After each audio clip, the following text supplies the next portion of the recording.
ایسے بازو سے دبوچ کر وہ چیختے ہوئے اس کے بھائیوں کو بلا رہی تھی۔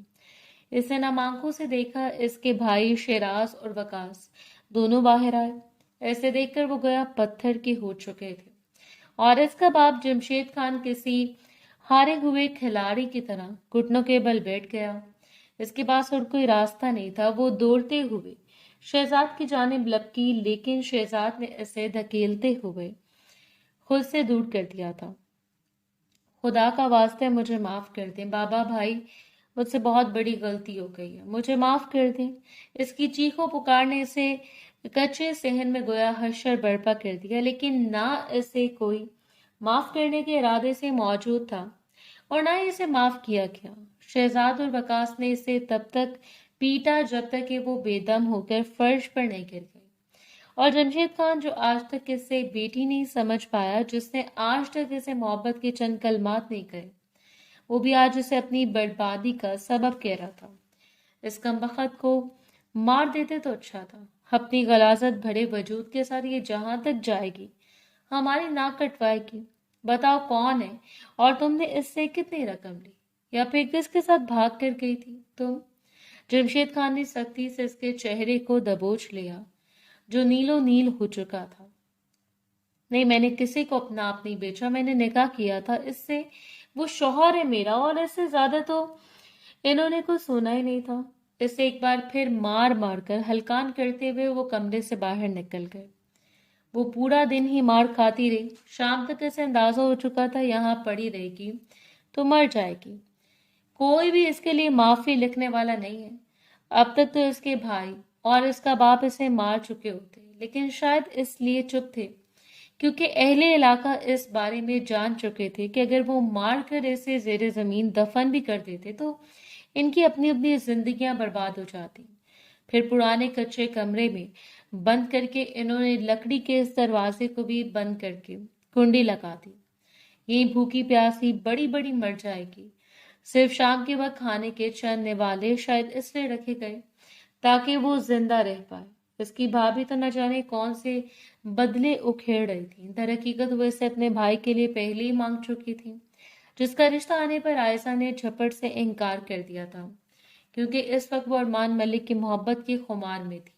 لیکن اب جب وہ اپنی اصلیت دکھا چکا تھا تو وہ سارے بدلے گن گن کر اتارے جا رہے تھے جو اتارنا کبھی ان سب کے خواب رہے۔ یہ دوسری بار تھا جب صرف اپنی جان بچانے کے لیے وہ وہاں سے بھاگ نکلی۔ رات کے اس پہر اس کچے دروازے کی کنڈی کھول کر وہ صحن میں آئے۔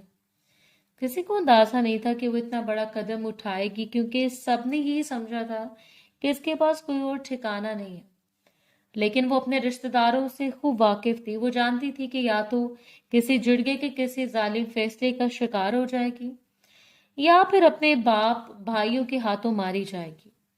حالانکہ اگر وہ شخص اس کے پہلو میں آ کر کھڑا ہو جاتا تو کوئی ان کا بال بھی بھیگا نہیں کر سکتا تھا۔ وہ وہاں سے سیدھا اس کے کمرے میں گئی جہاں اس کا سامان رکھا گیا تھا، اور وہیں اس کا بند موبائل پڑا تھا جو اس روز اسی الماری میں رہ گیا۔ یہ ارمان ملک کا دلایا ہوا فون تھا، اور شاید یہ بھی قدرت کی مصلحت تھی جو اس روز غلطی سے وہ یہیں رہ گیا۔ اور اب اسے اٹھانے کے بعد وہ باہر آئی۔ شال کو کندھوں پر لپیٹ کر اس نے وہ انگوٹھی بھی اٹھا لی جو اس کی ماں نے اسے دی تھی، ایک آخری نشانی اور اپنے حق کے لیے اس شخص کے پاس جانے کا آخری راستہ۔ وہ نہیں جانتی اس کے بعد کیا ہوا، گھر والوں نے اس سے کتنا ڈھونڈا، اس کے بارے میں کیا سوچا، لیکن اس رات گرتے پڑتے اس گاؤں سے نکل کر وہ اگلی صبح تک شہر پہنچ چکی تھی۔ اس کے پاس رہنے کے لیے کوئی راستہ نہیں تھا، کوئی ٹھکانہ نہیں تھا، بس یہی کہ ارمان نے جس ہوٹل میں اس سے نکاح کیا تھا، اس ہوٹل کے کمرے کو اس نے 3 دنوں کے لیے بک کیا تھا۔ اگر وہاں بھی نہ رکنے دیا جاتا تو پھر وہ وہاں سے ارمان ملک کو کوئی نہ کوئی معلومات ضرور لے لیتی۔ اسے ہر صورت اس شخص کے پاس جانا تھا، چاہے گڑگڑانا پڑتا، التجا کرنا پڑتی، یا پھر اس کے گریبان میں ہاتھ ڈال کر اپنا حق لینا پڑتا۔ زندگی نے اسے اپنا تعلق پہلو دکھایا تھا، اپنا تلخ پہلو، کہ آج تک اس کی زندگی میں کوئی ایسا موڑ نہیں آیا جہاں اس نے خود کو اس قدر بیار و مددگار تصور کیا ہو۔ بخار سے پھنکتا ہوا بھوکا وجود، کوئی امید نہیں تھی، کوئی آخری سرا جس کے بلبوتے پر وہ زندہ رہ پاتی۔ کافی کوشش کے بعد بالآخر وہ اسی ہوٹل پہنچ گئی۔ سب سے پہلے وہاں جا کر اس نے عملے سے ملاقات کی. مینیجر کو بتایا تھا کہ ارمان ملک اس سے نکاح کر چکا ہے. اس کے ساتھ وہ اس کمرے میں رات بھر رہی. اس کا شوہر ہے لیکن ادھیر عمر کے اس مینیجر نے اس کی بات سننے سے بھی انکار کر دیا تھا. دیکھیں وہ شہر کا جانا مانا بزنس مین ہے. ان کے خلاف ایسی کوئی بات نہیں کر سکتا جس سے میرے ہوٹل کی ریپوٹیشن خراب ہو. ہاں وہ یہاں آتے جاتے ہیں. کبھی بھی انہیں بیرون ملک جانا ہو تو سب سے پہلے وہ ہمارے ہی ہوٹل میں اسٹے کرتے ہیں. میں سچ کہہ رہی ہوں انکل, خدا کی قسم میں جھوٹ نہیں بول رہی. میرے پاس اور کوئی سہارا نہیں ہے. میرا کسی طرح ارمان ملک سے رابطہ کروا دیں. حیرت انگیز بات یہ تھی کہ وہ شخص اسے ہر جانب سے بلاک کر چکا تھا. بزدلی کے اعلیٰ درجے پر فائز وہ شخص اس کے اندھیروں میں جھونک کر گیا, اسے اندازہ ہی نہیں تھا. مینیجر کے سامنے ہاتھ باندھتے ہوئے کوئی اتنی بے بس نظر آ رہی تھی کہ وہ نہ جانے کتنی دیر اس کے چہرے کو دیکھتا رہا. میں صرف اتنا کر سکتا ہوں کہ آپ کو ارمان ملک کی بہن کے پاس بھیج دوں. شفا ہاسپٹل میں ڈاکٹر عالیہ. میں آپ سے زیادہ ان کے متعلق نہ ہی کچھ جانتا ہوں اور نہ ہی آپ کو انفارمیشن دے سکتا ہوں. یہاں سے بھی کوئی خاطر خواہ جواب نہیں ملا. وہ چپ چاپ واپس پلٹ آئی اور باہر آ کر دروازے پر بیٹھ گئی. آتے جاتے لوگوں کو دیکھتے ہوئے اپنی بے بسی کا تماشا دیکھ رہی تھی. ہر شخص اپنی زندگی میں مست تھا, کسی کو اس کی پرواہ نہیں تھی. اپنی جانب سے اس نے برسوں پرانا بدلہ سود سمیت واپس لے لیا. اس کی زندگی برباد کر چکا تھا. ایک ایسی لڑکی کی زندگی برباد کر چکا تھا جس کے باپ سے اس کے پرانے حساب کتاب بنتے تھے. آج سے پورے 6 ماہ پہلے اس نے بیرون ملک سے پاکستان آنے کے بعد جمشید خان کے حوالے سے چھان بین شروع کر دی. وہ اتنا معمولی شخص تھا کہ وہ اگر چاہتا تو لمحے بھر میں اسے اپنی لپیٹ میں لے لیتا, لیکن اس کی عزت خراب کرنا اور ساری زندگی سے لوگوں کے سامنے ذلیل کرنے کے لیے اور کوئی راستہ نہیں تھا. شہر یونیورسٹی میں پڑھنے آنے والی اس کی بیٹی کے بارے میں بھی اس نے پورے 6 ماہ پہلے جانکاری حاصل کی. اس روز اسے یونیورسٹی کے دروازے پر اس نے پہلی مرتبہ دیکھا اور ایک لمحے کے لیے تھم سا گیا. بلا شبہ وہ بے تحاشا معصوم اور خوبصورت تھی. 22 سالہ وہ لڑکی سفید دوپٹے کے حالے میں جگمگاتے ہوئے چہرے کے ساتھ مسکرا کر لڑکیوں کے ساتھ نکلی اور بس کا انتظار کر رہی تھی. جب وہ گاڑی سے اترتے ہوئے پہلی مرتبہ اس کے سامنے جا کر کھڑا ہو گیا, اس لڑکی کی آنکھوں میں صرف حیرت تھی. آپ سے بات کرنا چاہتا ہوں. میں گاڑی میں آ کر میری بات سنیں گی. اور اس کی پیشکش پر جہاں وہ حیران ہوئی تھی وہیں غصے سے سرخ چہرے پر مزید غصے کی لہریں دوڑنے لگی. آپ ہے کون جن کی بات سننے کے لیے میں گاڑی میں بیٹھوں گی؟ اس خوبرو جوان کو اپنے سامنے یہ حکم چلاتا ہوا دیکھ کر وہ پھنکاری اور اس کی ہمت کو داد طلب نظروں سے دیکھتے ہوئے وہ پہلی بار محفوظ ہوا. کوئی اپنا ہی سمجھ لے. مجھے سینے پر بازو باندھے ہوئے وہ دلکشی سے مسکرایا اور سامنے کھڑی ہوئی لڑکی نے بے اختیار پلکوں کو جھکا لیا. اگلے لمحے وہ دوبارہ مضبوط ہو گئی. یہاں سے جائیں, دماغ خراب مت کرے میرا. وہ کچھ خوفزدہ بھی لگ رہی تھی. اس روز ان دونوں کے درمیان ملاقات چاہے جتنی بھی بری تھی, لیکن آنے والے وقت میں اس نے ہر پل اس سے نظر رکھی. ہر لمحے اس کے سامنے آ کر اسے اپنی محبت کا ذکر کرنا, اور وہ بھی کچی عمر کے ان جذبات میں سے گزر رہی تھی جہاں اسے ارمان ملک جیسے شخص کا یقین کرنا پڑا. ویسے بھی وہ دیکھنے میں جتنا خوبصورت تھا وہ نہیں جانتی تھی کہ اس کے اندر اتنا ہی سیاہ دل بھرا ہوا ہے. 6 بہنوں کا اکلوتا بھائی اور ملک خاندان کا اکلوتا چشم و چراغ. اس روز پہلی مرتبہ وہ اس پر یقین کر کے کیفے میں اس سے ملاقات کرنے کے لیے آئی اور ارمان نے نرمی سے اس کی مخملی ہاتھ کو پکڑ لیا تھا. میں تم سے نکاح کرنا چاہتا ہوں, کیا تم مجھ سے نکاح کرو گی؟ وہ پہلا شخص تھا جس کے سامنے نکاح کی پیشکش رکھے ہوئے تھا, وگرنہ آج کل کے دل پھینک لڑکوں سے وہ بخوبی واقف تھی. میں غریب باپ کی بیٹی ہوں اور آپ کی اور میری کوئی برابری نہیں. ملک صاحب پلیز آپ اپنے راستے مجھ سے الگ کر لیں. اپنے ملائم لہجے میں بات کرتے ہوئے اس نے کسی قسم کا جھوٹ نہیں بولا تھا. صاف گوئی اور سچائی سے جو بات بھی تھی بیان کر دی, جبکہ وہ دلکشی سے مسکرایا. میں تم سے محبت کرتا ہوں عائشہ, اور محبت اوقات نہیں دیکھا کرتی, برابری نہیں دیکھا کرتی. بس محبت کے لیے چند دلوں کو منتخب کر لیا جاتا ہے اور میرا دل بھی انہی لوگوں میں شمار کیا جائے. وہ بہت بڑی بڑی باتیں کرتا تھا, اتنی بڑی اور اچھی باتیں کہ کوئی بھی اس کے جھانسے کا شکار ہو جاتا. سو اسے بھی یقین کرنا پڑا. پہلی بار موبائل پر رابطہ ہوا, رات رات بھر